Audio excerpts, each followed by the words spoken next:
Bonjour à tous. Donc, je vais vous présenter effectivement ce retour de crue sur la vallée de l'Yvette et avec un focus sur Longjumeau parce qu'effectivement, Longjumeau a fait un peu la une et le buzz de certaines chaînes de télé nationales et c'est vrai que voilà, ça a été aussi l'occasion qu'on ait l'arrivée du Premier ministre et de la présidente du Conseil régional.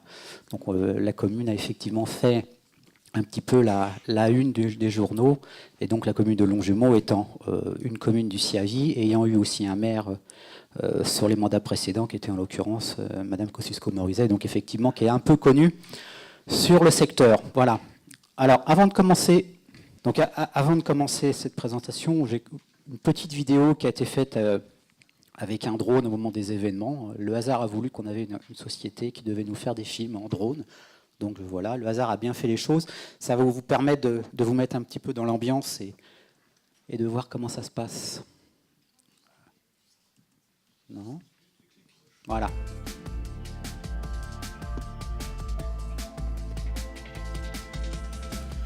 Donc là, c'est la RN20 qui était fermée. Donc s'il y en a qui l'ont suivi, c'est à cause du Siavi, j'en suis désolé. Il y avait un risque d'inondation du bassin que vous voyez. Donc ça, ce sont les rues de Longjumeau, centre-ville.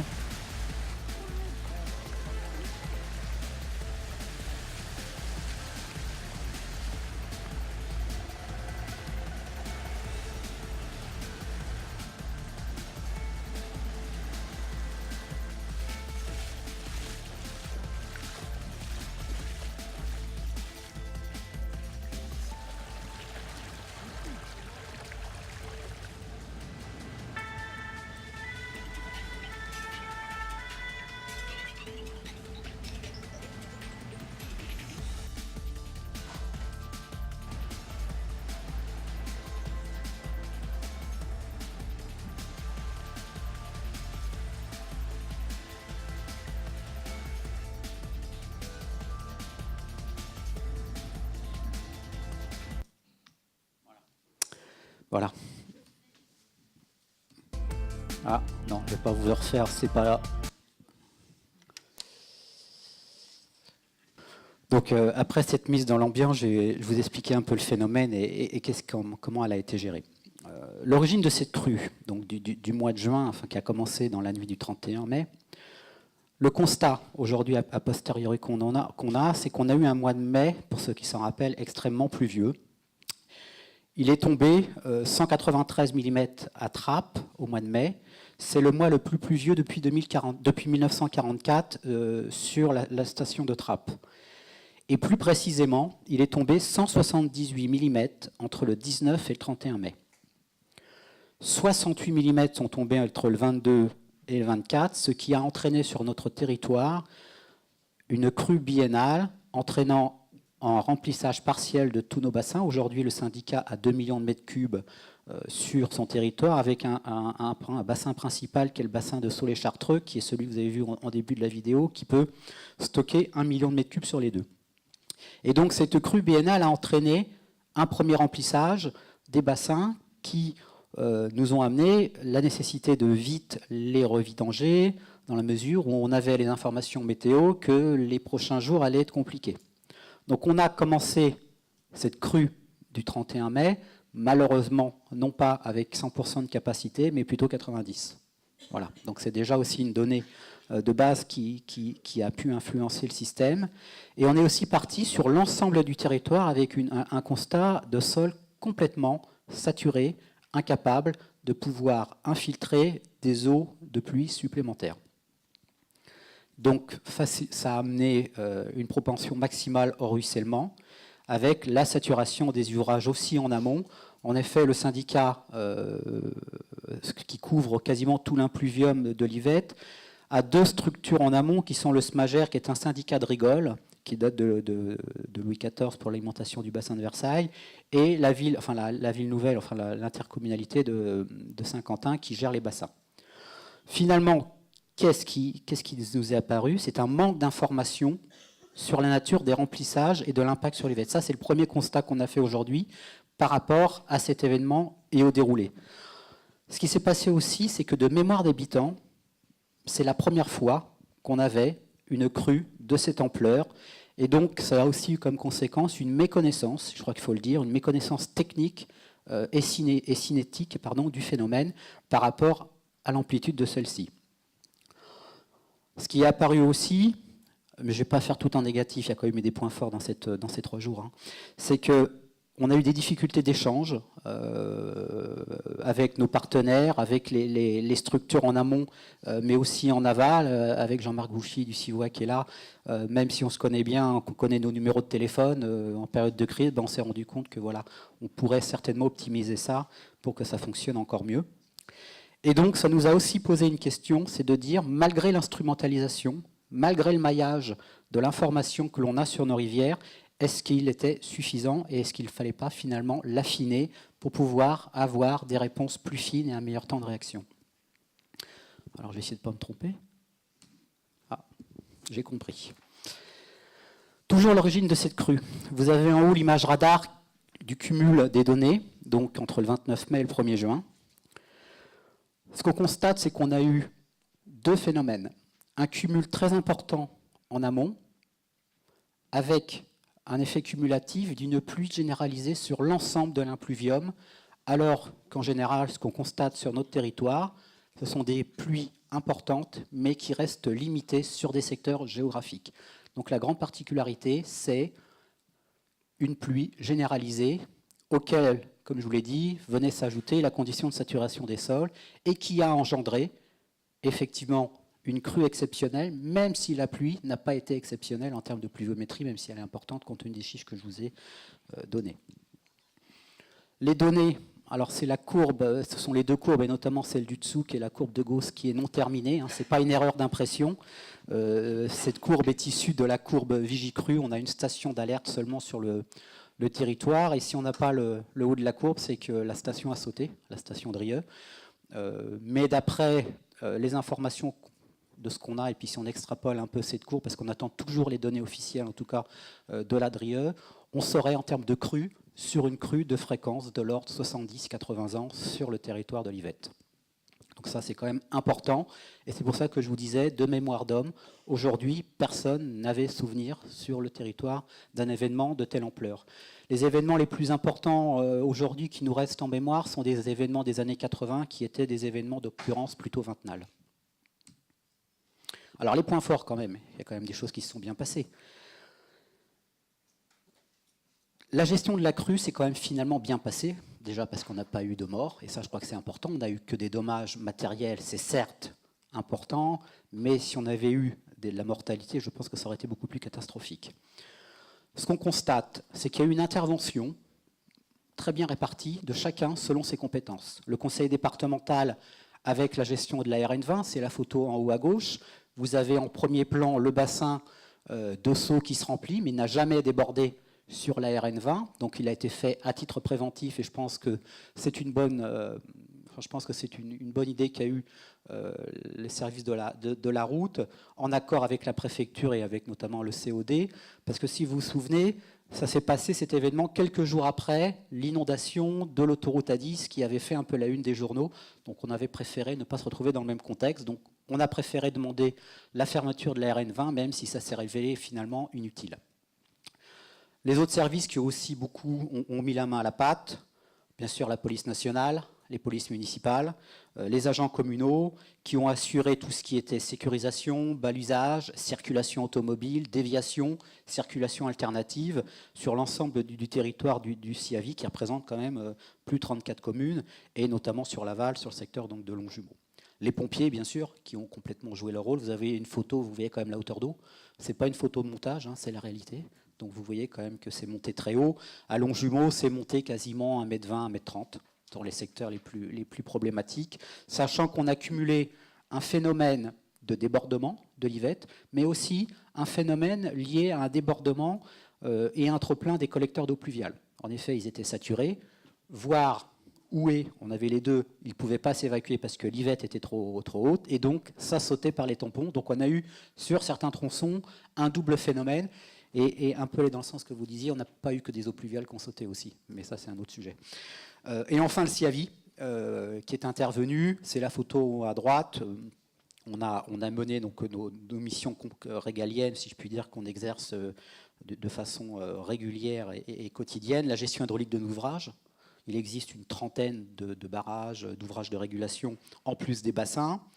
Et puis surtout, pendant ces 3 jours, il a fallu, sur 96 heures, on a dû faire une dizaine d'interventions sur l'accumulation d'embâcles, plus ou moins importantes sur nos ouvrages hydrauliques, qui pouvaient avoir des conséquences très importantes en termes de fonctionnement, mais aussi en termes de gêne pour pouvoir manipuler, voire détériorer les ouvrages hydrauliques. Bien sûr, comme je vous le disais, l'ensemble a été coordonné par le COD de la préfecture, le centre opérationnel départemental. En conclusion, ce qu'il apparaît pour ce transparent et les points forts, c'est qu'il y a une implication forte de l'ensemble des acteurs et une grande réactivité. Mais je vais continuer sur le fait qu'il n'y a forcément pas eu que des points positifs. Si les hommes ont été efficaces, comme je viens de vous le dire, le constat qui a été fait, c'est que nous sommes surtout intervenus en mode de réaction plutôt qu'en mode de prévision. Je vais essayer de vous expliquer pourquoi. Pourquoi on peut faire ce constat aujourd'hui? La réalité est assez simple. C'est qu'aujourd'hui, nous avons des outils de gestion. On a un système de télégestion, on a l'ensemble de l'information qui est remontée au syndicat sur un système de télégestion qui est en l'occurrence Panorama, mais peu importe. Mais ce qu'on se rend compte, c'est que le système de télégestion et d'information qu'on avait était insuffisant face à l'ampleur du phénomène sur lequel on devait réagir. Ce qu'il apparaît aussi, c'est qu'on n'a pas eu suffisamment de retour d'expérience par une crue d'une telle ampleur, avec des événements similaires et une modélisation générale. Aujourd'hui, on a des modèles, on a des choses qui tournent, mais sur des événements qui restent des événements ponctuels sur notre bassin versant, soit sur une partie des affluents, soit sur une partie de l'Yvette.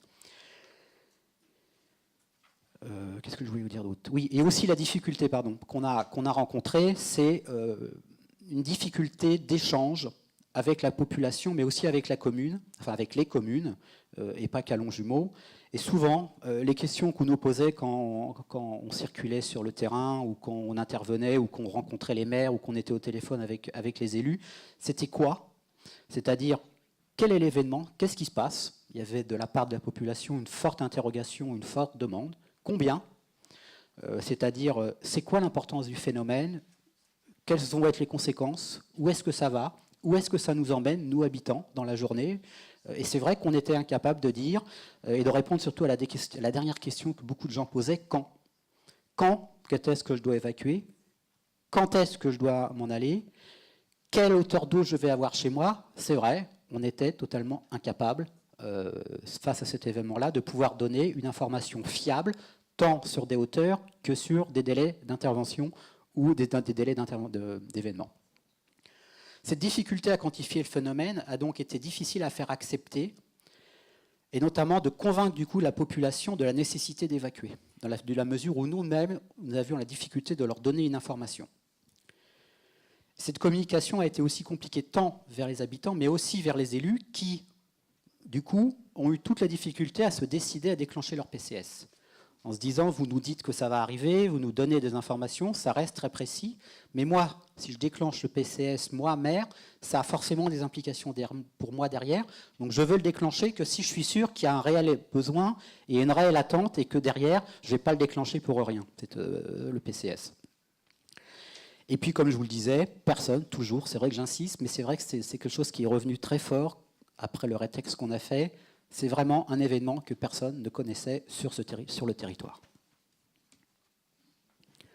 Alors, si nous regardons maintenant l'efficacité des PCS, justement, c'est aussi un retour du rétexte qu'on est en train de terminer, et là vous avez déjà des premiers éléments du rétexte, même si aujourd'hui il n'est pas complètement finalisé, c'est que le constat qui a été fait aussi, c'est de la difficulté des communes, comme je vous le disais, à appréhender un tel risque avec une telle ampleur. Et surtout, lorsque les PCS se sont déclenchés, lorsque certaines communes ont pris la décision, on est arrivé à des choses un petit peu ubuesques. Je vais vous en citer deux. On a prévenu le maire pour lui dire « le collège va être inondé dans la journée ». C'était le matin, avant que les élèves rentrent, il était 7h30. Donc on voit le principal, et il nous a dit ah, « vous êtes sûr, ça ne monte pas beaucoup ?» On lui a dit « si, ça va inonder dans la journée ». Il n'a pas voulu. Ce qui s'est passé, ce qui s'est passé. À midi, il a fallu évacuer sans danger, mais il a fallu évacuer les enfants du collège avec les pompiers et tout ça. Et après, ça veut dire qu'il a fallu à la mairie, trouver un lieu de refuge pour les enfants, les gérer jusque le soir, alors qu'il aurait été plus simple si les enfants étaient retournés chez eux le matin pour pouvoir être chacun dans leur habitation. Donc ça, c'est un peu, voilà, toute la difficulté de la coordination et de faire comprendre le message de l'événement et du risque. L'autre chose aussi qu'on a découvert et qui aujourd'hui, maintenant il va falloir les corriger, c'est que sur certains PCS, il y avait une inadéquation entre le système de bâtiments refuges. Il était prévu des bâtiments refuges en cas d'inondation, sauf que personne n'avait prévu un tel événement. Et ce qui s'est passé, c'est que le bâtiment refuge était soit inaccessible parce que la rivière coulait entre les deux, soit le bâtiment était inondé.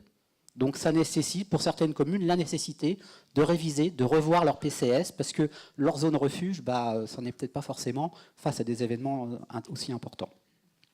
Ce qu'il a apparu aujourd'hui par rapport à ces événements sur les PCS, il nous est apparu la nécessité de la mise en place d'un PIX, d'un plan intercommunal de sauvegarde à l'échelle des intercommunalités. Il y a quelques intercommunalités sur le territoire et des grosses, qui permettra, même si on a tenté pendant l'événement de le faire, ou si elles ont tenté de le faire, d'essayer de coordonner et de mettre des moyens à disposition des communes qui en avaient besoin. Donc ça s'est passé, mais ça s'est passé plus sur le tard et sans une réelle coordination. Et ça, je pense que demain, c'est important que ce PIX puisse être mis en place, comme de toute façon le prévoit la loi. Et pour pouvoir être sûr que ce système se mette en place assez rapidement, la préfecture a mis en place un groupe de travail qui vient de démarrer sur le territoire de l'Essonne pour pouvoir avoir une vision plus globale et une gestion beaucoup plus efficace lors d'événements d'une telle ampleur. Alors, les actions principales et quels sont les enseignements qu'on en a tirés aujourd'hui? 4 axes principaux.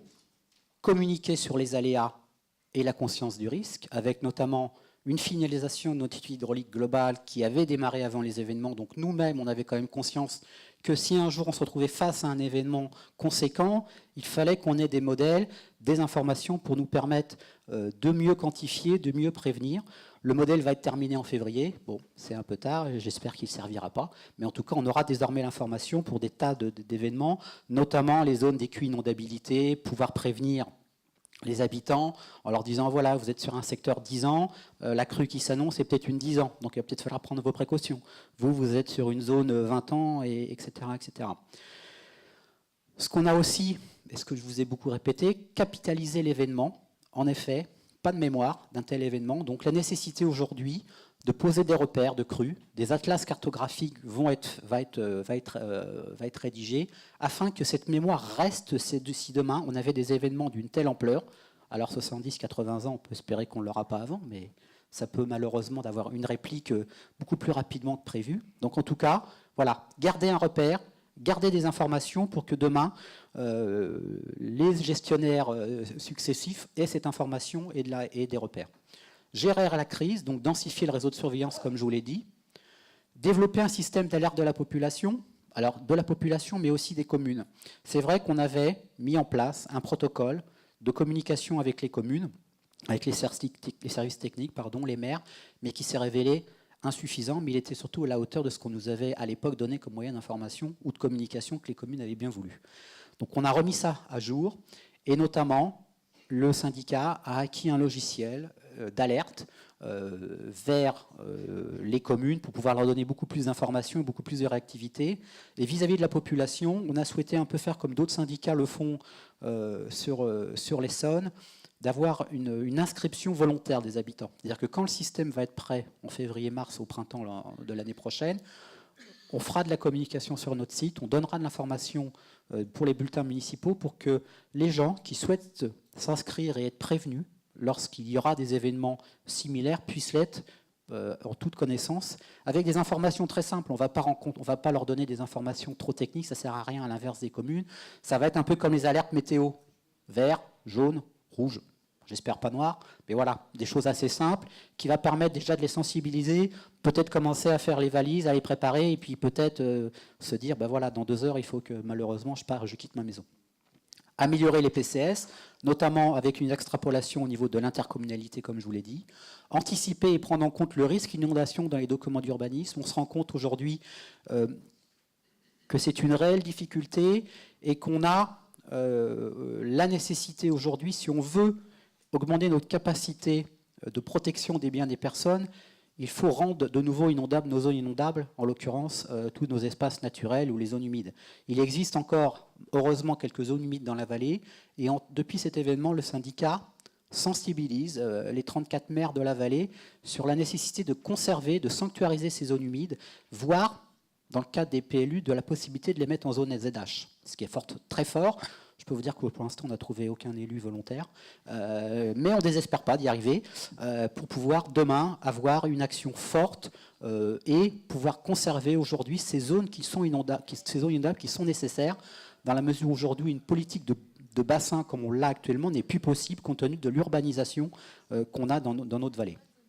Bien sûr, comme je vous le disais, donc derrière la protection, l'aménagement de ces zones humides avec l'achat, voire des conventions d'inondabilité lorsqu'on a de l'activité derrière. Prendre en compte beaucoup plus le ruissellement. Le syndicat, cet été, a pris la décision de beaucoup plus drastique sur l'analyse des permis de construire qui nous arrivent, notamment par rapport au volet infiltration et gestion alternative des eaux pluviales. Enfin, réduire la vulnérabilité pour identifier et hiérarchiser les secteurs sensibles en lien avec les études hydrauliques et travailler sur des solutions pour les communes, pour les privés, sur l'amélioration de la résilience. En effet, c'est important. Nous-mêmes étions dans un moulin, donc dans une zone inondable. On a testé. On avait anticipé des choses, heureusement, mais on se rend compte qu'on n'avait pas tout anticipé. Donc on est en plein travaux pour que ça se passe mieux la prochaine fois et en tout cas avoir beaucoup moins de problèmes qu'on a pu l'avoir, même si le syndicat est resté efficace et efficient. On a pu diffuser pendant 96 heures de l'information parce qu'on avait mis aussi des moyens et on avait prévu quand même qu'on était en zone inondable. En conclusion, et je m'arrêterai là, ce qui nous est apparu, c'est que cette gestion de crise doit se faire avec tous les acteurs, et notamment en coordination générale avec les préfectures, qui sont notamment par le biais des COD. Il nous a semblé aussi essentiel, et aujourd'hui ça n'existe pas, la nécessité de mettre des exercices, au moins un exercice en temps réel avec l'ensemble des acteurs sur un modèle assez proche de Sequena. Ça, c'est quelque chose qu'on voudrait bien pouvoir mettre en place sur notre territoire avec quelques communes tests, pourquoi pas Longjumeau, puisqu'après tout, ils ont testé en réalité, pour pouvoir voir les capacités, les temps de réaction de chacun et les moyens à mettre en œuvre de l'ensemble des partenaires. Ce qui nous apparaît clair aujourd'hui, je m'arrêterai là, c'est qu'à la suite d'un tel événement, c'est que la solution pour limiter les impacts ne peut venir que d'une gestion solidaire et consensuelle de l'ensemble des acteurs, collectivités, entreprises, communes, corps de l'État, et qui implique tous ces acteurs en les fédérant, et ceci de façon à essayer d'avoir une action la plus efficace pour la protection des biens et des personnes. Voilà, je vous remercie. Monsieur, vous nous avez parlé au début que vous alliez parler de l'évacuation de Longjumeau, et en fait, vous n'en avez pas parlé. Donc, est-ce que vous pouvez nous en dire un mot? Comment ça s'est passé? Qu'est-ce qui s'est bien passé ou qu'est-ce qui s'est mal passé? Et les relations notamment avec les populations. Alors, effectivement, la gestion de Longjumeau, j'en ai pas beaucoup parlé, voire même très peu parlé, parce que ce n'est pas dans les missions du syndicat. Le syndicat était un acteur de participation à cette évacuation. L'évacuation a concerné 2000 personnes sur le territoire de Longjumeau. La seule chose que j'ai abordée sur Longjumeau, ce que je vous ai dit à un moment, c'est toute la difficulté que l'on a eue à sensibiliser la commune et les habitants à leur dire maintenant il faut partir. Voilà. Parce que nous-mêmes, nous étions un peu dans un manque d'informations à pouvoir communiquer des données précises. Et les habitants, ils veulent une donnée précise, ils veulent savoir s'ils doivent partir dans 10 minutes ou s'ils ont encore 2 heures. Et ça peut se comprendre, mais on n'en était pas capable. Et c'est vrai que ça a généré un flou d'évacuation qui s'est fait peut-être un peu tardivement, il faut quand même le dire, mais en tout cas qui a été d'une efficacité de la part des pompiers et des services de sécurité redoutable. Ça s'est très bien passé. Les 2000 personnes ont été dispatchées dans d'autres communes, sur d'autres territoires? La commune avait des sites refuges qui, eux, n'étaient pas inondés. Donc elle a su mettre en place tout ce qu'il fallait pour pouvoir gérer le temps qu'il fallait, le temps de la décrue, toutes les habitants. Bien sûr, une partie de gens sont partis dans de la famille ou dans des connaissances, et ceux qui ne pouvaient pas ont été logés par la commune dans des gymnases ou des choses comme ça. Ma question, elle se pose au niveau de la problématique que vous avez posée à travers le plan intercommunal de sauvegarde. Dit autrement, la solidarité, l'entraide. Dit autrement, la coordination. Moi, je m'interroge, et j'interroge la salle et également ce qui s'est dit ce matin, s'il ne manque pas un niveau opératif, un niveau horizontal de coordination entre les états-majors, le COD et le terrain. Lorsqu'on regarde la planification du secours en risque industriel, risque nucléaire, on a un niveau opératif intermédiaire qui s'appelle le poste de commandement opérationnel et qui permet, lorsque les COD ont déterminé les stratégies opératives, d'avoir des acteurs qui s'en saisissent pour optimiser la coordination pour aller vers cet objectif. Et ce niveau intermédiaire de coordination sur le terrain permettrait, le cas échéant, aux syndicats, avec les pompiers, les gendarmes, une cellule mairie où on aurait des élus, voire des services qui rejoignent ce centre opératif, de se coordonner véritablement. Parce que lorsque moi j'interroge des pompiers et je leur parle d'un niveau opératif comme ça, il y a des doctrines départementales. Vous allez dans l'Isère, on dit aux communes, demain, on ne va pas vous envoyer un officier liaison dans chaque commune si la crise est généralisée. De la même manière, j'imagine mal que le syndicat déploie tous ses effectifs pour aller avoir une interface opérationnelle avec les communes. Donc imaginez que ce niveau opératif soit déterminé à l'échelle territoriale opérative pertinente, si je prends le terme opératif, de manière à ce que cette coordination sur le terrain se saisisse précisément des informations partagées, partageables, et qu'on ait, pour les communes, cette coordination nécessaire. Et ça ne sera pas à travers un plan intercommunal de sauvegarde qu'on le trouvera, à moins que, dans les objectifs et le cahier des charges du plan intercommunal, on définisse ce plan opératif horizontal. Donc c'était plus une intervention qu'une question. Oui, mais pour faire réagir, monsieur. D'accord. Alors, je ne sais pas si j'ai la réponse. On y a réfléchi quand même. Et aujourd'hui, des échanges que l'on a eus avec les pompiers, la gendarmerie, des groupes de travail qui sont en train d'être montés à la préfecture, je ne suis pas sûr que ce soit forcément une réponse et la bonne solution. Mais en tout cas, au CIAVI, on s'est posé la question, on s'est demandé, par rapport à un territoire cohérent que constitue ce territoire de la vallée de l'Yvette, est-ce que le CIAVI ne pouvait pas être un centre opératif, comme vous l'appelez, pour essayer, je vais rester modeste, pour essayer de coordonner, coopérer et essayer de coordonner effectivement l'ensemble des acteurs, parce qu'on parle effectivement, enfin, j'ai parlé de plan intercommunal, mais on est d'accord, en tout cas sur le territoire de l'Yvette, il y a 6 intercos. Donc c'est sûr qu'une seule, ça ne suffit pas, même si on a une très grosse et des plus petites, il y a la nécessité de les coordonner les 6.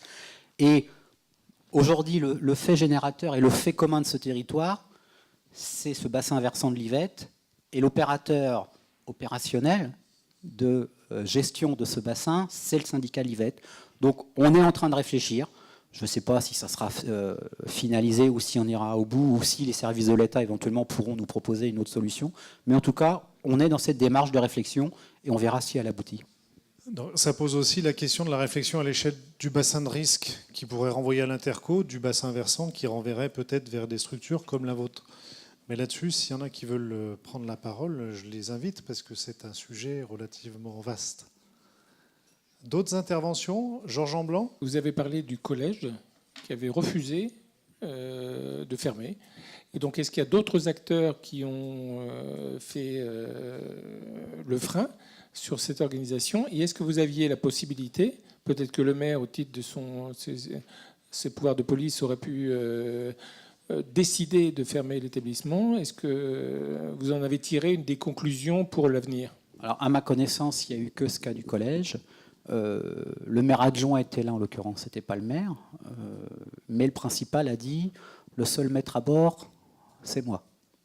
Donc, même si effectivement un maire peut exercer son pouvoir de police, en l'occurrence, il n'était pas là, c'était l'adjoint. Mais bon, voilà, face à une réaction comme ça, on avait aussi d'autres choses à gérer. On n'allait pas rester des heures à discuter avec le principal qui a décidé qu'il était seul maître à bord et qu'il prendrait la décision tout seul. Donc on est parti et on a été faire d'autres choses. On avait encore beaucoup de choses à faire dans cette matinée. Nous, on a eu cette situation sur Viry-Châtillon. Donc la Morte-Rivière dont je vous ai parlé ce matin était en limite de débordement. Et donc c'est nous, syndicats, qui, en fonction des mesures visuelles que l'on faisait en permanence, avons téléphoné au maire de Viry-Châtillon et au CO2 et au préfet. Et on leur a dit, c'était au milieu de la nuit, on leur a dit, ça y est, ça continue à augmenter, on est proche du haut du parapet, il faut évacuer, c'est à vous de prendre la décision. Donc nous, on était acteurs seulement en termes de connaissances, mise à disposition de la connaissance, régulation si on pouvait, mais surtout mise à disposition de l'information. Ensuite, la décision a été prise entre le préfet et le maire, et donc c'est le préfet et le maire qui ont décidé d'évacuer une partie de Viry-Châtillon. Donc là, il y a eu 2000 personnes aussi qui ont été évacuées à Viry-Châtillon, avec des bus réquisitionnés.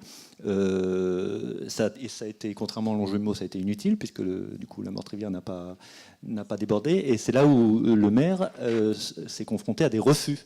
C'est-à-dire qu'ils ont envoyé un certain nombre de personnes, notamment des agents municipaux, pour aller dans les rues, sonner, faire du porte-à-porte et dire aux gens d'évacuer.